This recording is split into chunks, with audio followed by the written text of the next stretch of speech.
जय हिंद। तो आइए आज हम लोग स- जय हिंद देखेंगे आज की इस क्लास में इंपॉर्टेंट ऑब्जेक्टिव को। आपको मैं लगभग 60 ऑब्जेक्टिव पूरे कॉन्सेप्ट से करा रखा है। आपको लगता होगा कि मैं 60 ऑब्जेक्टिव ही करवाया हूं, लेकिन उस पर अगर आपने थ्योरी को गहन अध्ययन किए होंगे तो आपसे बहुत सारे सवाल यूं ही बनना शुरू हो जाएगा। तो मैं आज अगला सेट को लेकर चलता हूं और देखिएगा कि फर्स्ट सेट का सॉल्यूशन अच्छे तरीके से आपने सॉल्यूशन किया तो क्या आपको सेकेंड से आसान लगता है कि नहीं। ठीक है, तो चलिएगा मैं पहले क्वेश्चन से लेके चलूंगा। सीखने का प्रयास कीजिएगा, हर सवाल में कुछ ना कुछ थ्योरी रहता है। हाँ, वैसे सवाल पे थ्योरी बोलने की कोई आवश्यकता नहीं जिस पर हम थ्योरी पहले से पढ़ा रखे हैं। क्लियर ना? तो चलिए आज हम लेके चलेंगे आपको पहले सवाल की ओर। और देखिएगा, आज का पहला सवाल है 96 का अभाज्य गुणनखंड क्या होगा। क्या कह रहा है? 96 का अभाज्य गुणनखंड क्या होगा। अभाज्य गुणनखंड क्या होता है? फैक्टर तोड़ेंगे इसको और देखिएगा इसका अभाज्य गुणनखंड क्या होगा। ऑप्शन भी दिया गया है। तो सबसे पहले 96 को आप फैक्टर करिएगा। दो से लगाएंगे तो 48 बार में, दो से लगाएंगे तो 24 बार में, दो से लगाएंगे तो 12 बार में, दो से लगाएंगे तो 6 बार में और दो से लगाएंगे तो 3 बार में। आप यहाँ पर देख रहे हैं कि दो कितना बार आया है? 5 बार। तो 2 पर पावर 5 और गुने 3 पे पावर 1, अर्थात एक लिखना को जरूरी नहीं है। यही है अभाज्य गुणनखंड आपसे पूछा गया है। इस पे एक्स्ट्रा क्या थ्योरी मिलेगा? आपको जब भी पूछा जाए तो फैक्टर करिए और जो जितना बार आएगा उसका पावर लगा दीजिए। तो आपका ये ऑप्शन किसमें है? तो देखिएगा ये ऑप्शन ऑप्शन नंबर सी में है। 2 पर पावर 5 इंटू 3। सवाल नंबर 2 देखिएगा, इसमें कोई थ्योरी पढ़ने की आवश्यकता नहीं थी, ये बचपन में पढ़े होंगे आप। नेक्स्ट एक क्वेश्चन है कि बहुपद 2 minus x into x minus one के शून्यकों का गुणनफल क्या होगा। बहुत जबरदस्त क्वेश्चन है। क्वेश्चन है 2 minus x into x minus one बहुपद है के शून्यकों का गुणनफल पूछा है। तो सबसे पहले तो इसे फैक्टर के जो गुणनफल के रूप में से तोड़ करके आप एक बहुपद बना ले।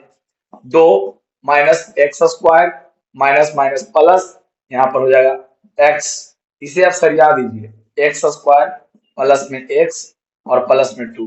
तो आप जानते होंगे ए का मान माइनस में 1, बी का मान 1 और सी का जो मान हो जाएगा 2 हो जाएगा। आपको पिछली क्लासेज में हम पढ़ाए थे कि अल्फा प्लस बीटा बोले या अल्फा इंटू बीटा बोले, शून्यकों का योग बोले या शून्यकों का गुणनफल बोले। तो शून्यकों का गुणनफल बोला गया है। अल्फा इंटू बीटा बराबर फॉर्मूला होता है सी बाई ए। सी का मतलब हो जाएगा 2, ए का मतलब 1। तो आपका आंसर हो जाएगा 2। 2 किसी ऑप्शन में है? बिल्कुल है। Option number B is the correct answer. चलिए सवाल नंबर 3 को देखिएगा। ये सब में ज्यादा समय देने की कोई आवश्यकता नहीं है। तीसरा कहता है कि समीकरण युग्म 2x प्लस 3y बराबर 5, 4x प्लस 6y बराबर 15 का कितना हल है ऑप्शन के साथ। दिया है 2x प्लस 3y बराबर 5, 4x प्लस 6y बराबर 15। आपको पिछली क्लास में हम बताए थे आश्रित होने का शर्त, विरोधी होने का शर्त, अविरोधी होने का शर्त कितने हल होते हैं, ग्राफ कैसा होता है, इसके शर्त के कंडीशन क्या है, उसको सारी को बात बताए थे। आपको मैंने कहा था कि इसे प्लस में तो माइनस में लाके जीरो कर सकते हैं आप, और उसके बाद करिएगा 2/4 3/6। पहले 2 का कंपेरिजन करेंगे, 2 दूना 4 3 दूना 6, पहला दूसरा बराबर है तो तीसरों के बराबर करके देखेंगे हम लोग। तो -5 बटा माइनस में 15, 5 तिया 15 माइनस माइनस कैंसिल, यानी 1/2 बराबर 1/2 नॉट इज इक्वल टू 1/3। आप देख रहे होंगे पहला दूसरा बराबर है लेकिन तीसरा बराबर नहीं है। तो इसको हम बोलते हैं a1/a2 बराबर b1/b2 not is equal to c1/c2। क्या इतना लंबा करने की कोई जरूरत है? जो लड़का पढ़ा हुआ रहेगा इतना लंबा करेगा? वो तो जान जाएगा डायरेक्ट ऐसे ही कि दो आपस में बराबर नहीं है, दो आपस में बराबर है, तीसरा आपस में बराबर नहीं है, तो इसे विरोधी समीकरण कहते हैं। इसके कोई हल नहीं होते, इसका ग्राफ समांतर होता है, इसे असंगत समीकरण भी कहते हैं। इसका शर्त होता है a1/a2 बराबर b1/b2 not is equal to c1/c2। तो आपको आंसर देखिएगा यहाँ पर ध्यान से, अद्वितीय हल, अनंत हल, कोई हल नहीं, इनमें से कोई नहीं। तो इसका आंसर हो जाएगा कोई हल नहीं। अगले सवाल को देखिएगा। सवाल नंबर 4 कहता है समांतर श्रेणी 6, 13, 20, डॉट 216 है ना का मध्य पद पूछा है। मध्य पद पूछा है, कोई समांतर श्रेणी है, इसके बीचों बीच वाला पद पूछा है। अलग देखिए बताते हैं आपको, पिछली क्लास में बताया था, गौर कीजिएगा। मैंने कहा था कि बीच वाला पद पूछा है, तो आप इसको निकालने की दो विधियां हैं। या तो पहले आप n का मान निकाल लीजिए और n का मान जितना आएगा उसको हाफ करके निकाल लेंगे। लेकिन सबसे बेस्ट तरीका हमने क्या बताया था कि 6, 13, 20 चाहे जो भी दिया रहे, पहले चेक करिए कि क्या लगातार बढ़ रहा है, तो कहेंगे हाँ बिल्कुल लगातार बढ़ रहा है। तो ऐसी संख्याओं के बीच वाला यानी मध्य पद निकालने के लिए आपको बताया गया था कि प्रथम संख्या प्लस अंतिम संख्या बटा 2, प्रथम संख्या प्लस अंतिम संख्या बटा 2, अगर आप इसे जोड़िएगा तो 222 हो जाएगा बटा 2, आंसर हो जाएगा 111। आंसर 111, यानी कि अगर इसे बढ़ते जाएंगे ना तो 111 बीच में मिलेगा जो आपका मध्य पद होगा। ठीक है, इसमें कोई थ्योरी की जरूरत नहीं, सारा माध्य माध्यमिक बहुलक में पढ़ना था। माध्य आया था बीच में तो मैंने माध्य के लिए थ्योरी पढ़ा रखा था। चलिए सवाल नंबर 5 को देखिएगा। सवाल नंबर 5 कहता है निम्न में से मूल बिंदु के नियामक क्या होंगे। तो बताइएगा, हमने आपको क्या पढ़ाया था कि मूल बिंदु का जो नियामक होता है 0,0 होता है। पहले वाला को x कहते हैं, बाद वाला को बाद वाले को y कहते हैं, यानी कि यहाँ पर x भी 0 होता है और y भी 0 होता है। सवाल नंबर 6 देखिएगा। सवाल नंबर 6 पूछता है कि कॉट स्क्वायर थीटा किसके बराबर होता है। हाँ, इस पे थ्योरी लेने की जरूरत है, सीख लीजिएगा थोड़ा सा। मैं अभी कर देता हूँ। आप जानिएगा कि फॉर्मूला से लगभग 3 से 4 सवाल एग्जाम में बार बार पूछते हैं, तो चीजों को समझना बहुत जरूरी है। देखिएगा ध्यान से, सबसे पहले आपको ये चीज जान लीजिए, sine square theta plus cos square theta बराबर 1।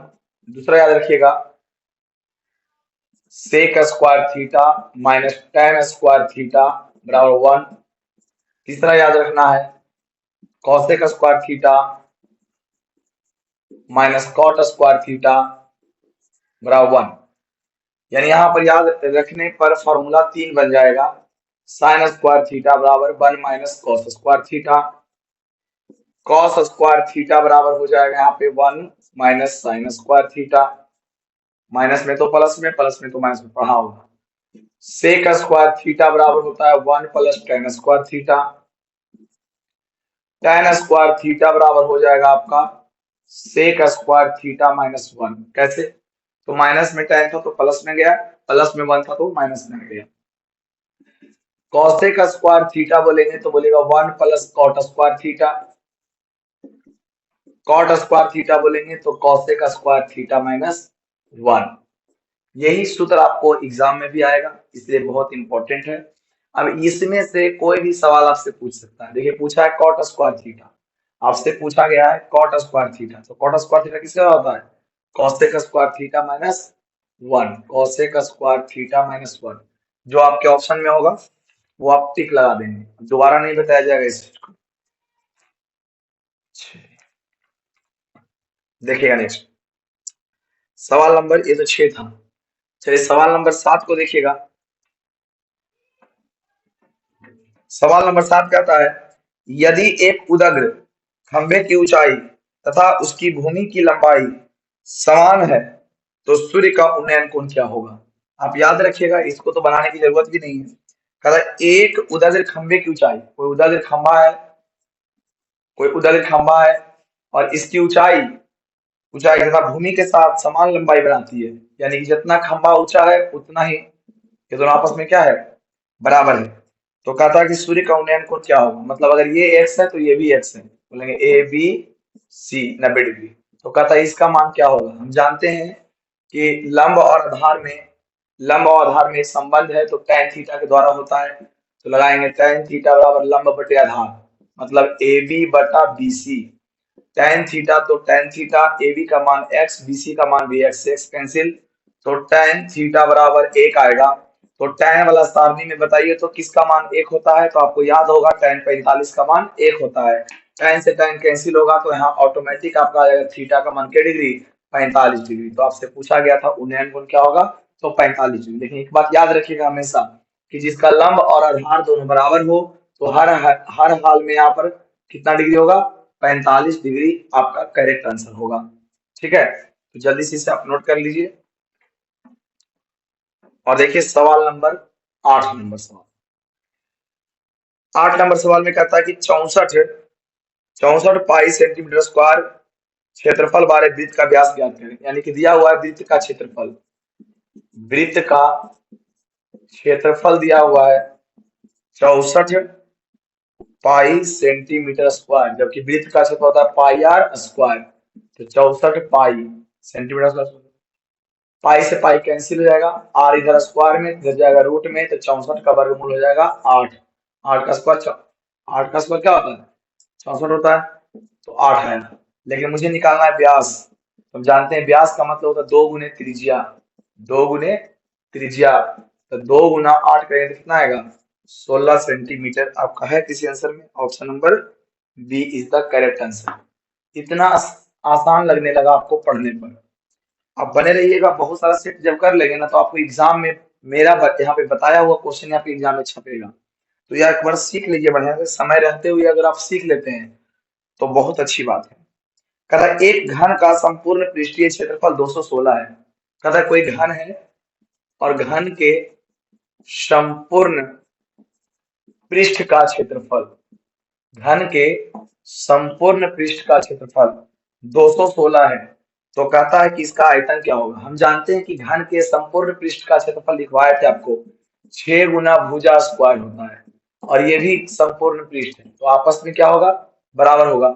6 से काट दीजिए, 6 तिया 18, तो इसमें कितना बचा 4, इसमें कितना बचा 4, तो सॉरी 6 तिया 18, तो 3 बचा, तो 6 छक्का 36, तो भुजा बराबर हो जाएगा 36। तो हो जाएगा यहाँ पे भुजा का मान यहाँ हो जाएगा 36 का स्क्वायर, तो यहाँ पे भुजा का मान 6 हो जाएगा। अब आपसे बोला गया आयतन बताइए, तो लिखेंगे घन का आयतन, घन का आयतन। घन का आयतन क्या होता है पता है आपको, भुजा क्यू होता है। तो भुजा क्यू, तो 6 का क्यू कर लीजिए, 6 का क्यू 216 होता है, 216 का क्या हो जाएगा, आंसर हो जाएगा। मिला के देखिए, 216 इज द करेक्ट आंसर। चलिए सवाल नंबर 10 को देखेंगे। फार्मूला अगर नहीं याद होगा तो फिर आप नहीं सीख पाएंगे चीजों को। आसानी से समझना तो दूर की बात है, समझ ही में नहीं आएगा। सवाल नंबर 10 में पूछता है क्या कि 3,4,5,17, तथा x का मान 6 है, तो x का मान क्या होगा। हम जानते हैं माध्य बराबर दिया हुआ है, माध्य यहाँ पर 6। हम जानते हैं कि माध्य बराबर होता है प्रेक्षणों के योग बटे प्रेक्षणों की संख्या, 3 plus 4 plus 5 plus 17 plus x, और बटा में हम क्या करेंगे हम लोग, बटा में 1 2 3 4 5, और बराबर को 6/1। हल इसको करिए आप।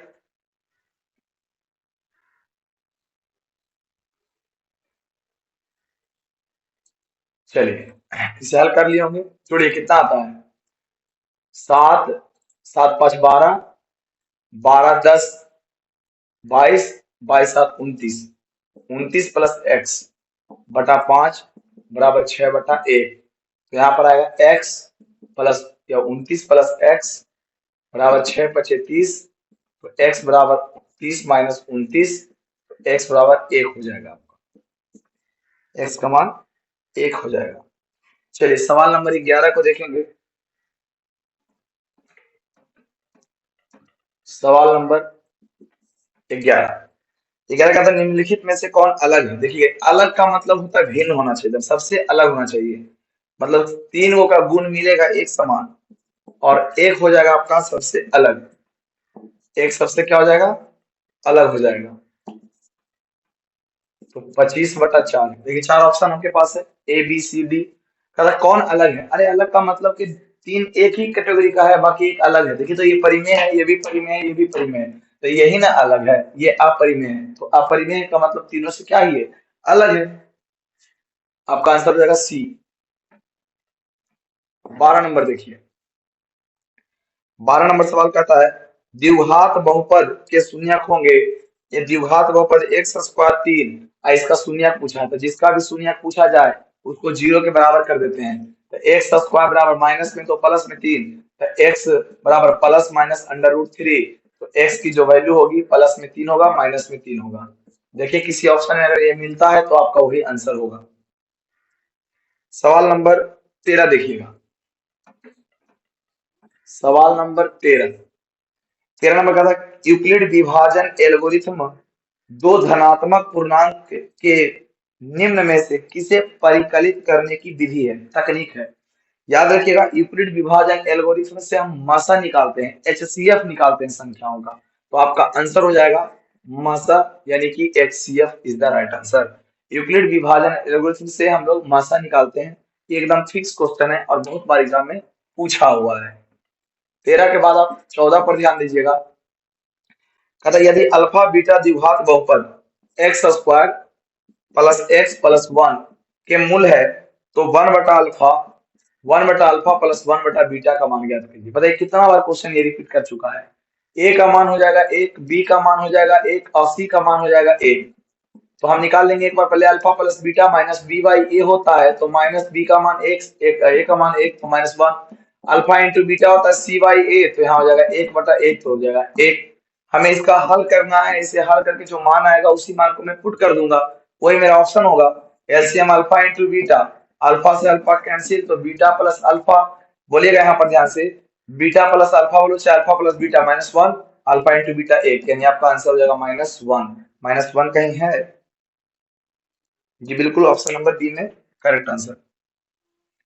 चलिए सवाल नंबर देखिएगा 15। जितना बताया हूं सारा थ्योरी पर है, बिल्कुल। 15 नंबर सवाल क्या कहता है कि के किस मान के लिए कोई समीकरण है x प्लस 2y बराबर 7, और कोई समीकरण है 2x प्लस के वाई बराबर 14 संपाती है। क्या है? संपाती है। कहता के किस मान के लिए ये संपाती है। आपको पता है संपाती का मतलब क्या होता है?